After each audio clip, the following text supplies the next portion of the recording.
Hello, xin chào các bạn đã quay trở lại với review 5 phút.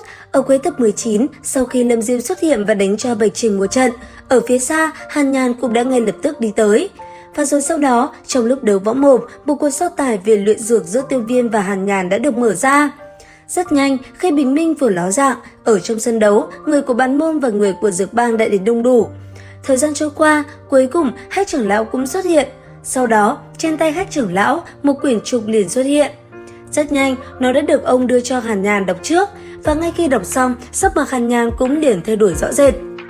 Còn Tiêu Viêm, khi anh ấy mở quyển trục ra, ngay lập tức, vô số khí tử đã liền xuất hiện ở trong đại não của anh ấy. Sau đó, đem quyển trục kia trả lại cho Hách trưởng lão, Tiêu Viêm không khỏi than khổ. Lần này, cho dù là ngũ phẩm luyện dược sư cũng phải gặp khó. Ngay xong, Hách trưởng lão chỉ biết cười, long lực đan quả thật khó hơn ngũ phẩm đan dược một chút. Thế nhưng nếu không luyện chế được, cùng lắm là thất bại cả mà thôi. Tiếp theo, phổ biến quy định của cuộc tỉ thí một lượt cho hai người kia nghe. Xong xuôi, Hách trưởng lão cũng liền tuyên bố cuộc so tài luyện dược chính thức bắt đầu. Và ngay khi lượt Hách trưởng lão kết thúc, rất nhanh phía trước người Tiêu Viêm cùng Hàn Nhàn, một cái lâu đỉnh đã liền xuất hiện. Sau đó, hỏa diễm trên cơ thể hai người cũng liền bạo phát.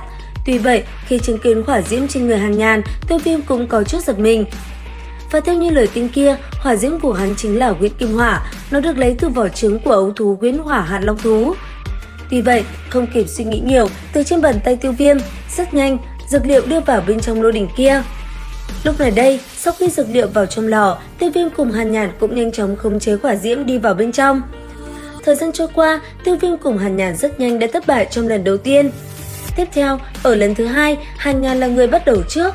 Tuy vậy, vẫn giống lần đầu tiên, kết quả của hắn chính là thất bại.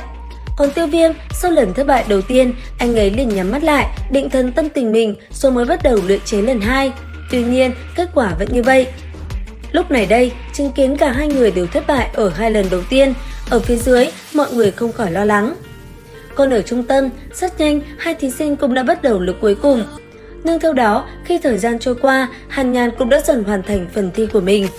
Tuy vậy, khi phần thi kết thúc, Hàn Nhàn vẫn không thành công, thứ hắn giao cho Hách trưởng lão chỉ là một bán thành phẩm mà thôi.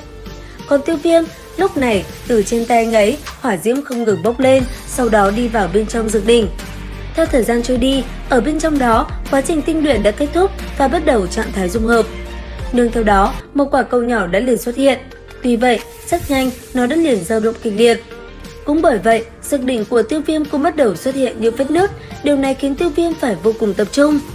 Tuy nhiên rất nhanh, lô đỉnh trước mắt Tiêu Viêm cuối cùng đã vỡ nát, một vụ nổ vang trời khiến nơi đây rung động liên hồi. Lúc này đây, từ trong khói bụi đen kịt đi ra, Tiêu Viêm lẳng lặng nhìn về phía trước, ánh mắt của anh ấy vô cùng tự tin. Sau đó, rất nhanh, một viên đan dược có màu đỏ thẫm đã được anh ấy đưa cho Hách trưởng lão. Sau một khoảng thời gian ngắm nghía, mọi người đều không khỏi kinh ngạc. Thật không ngờ, Tiêu Viêm lại luyện chế thành công long lực đan.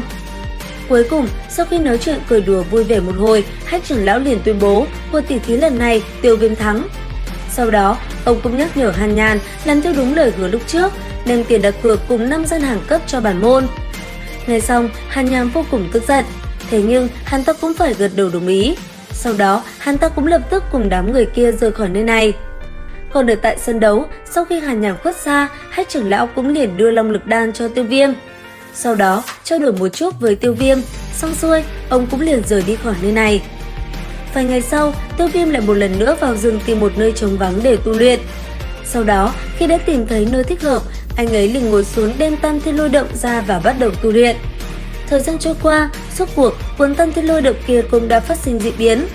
Nương theo đó, từ vị trí của nó, một luồng điện giống như tia chớp từ quyển trục kia đột nhiên phóng thẳng lên trời cao, khiến nơi đây trở nên tối tăm mịt mù. Đến đây thì hết tập 20/5 đấu phá thương khung. Xin chào và hẹn gặp lại các bạn ở những video tiếp theo.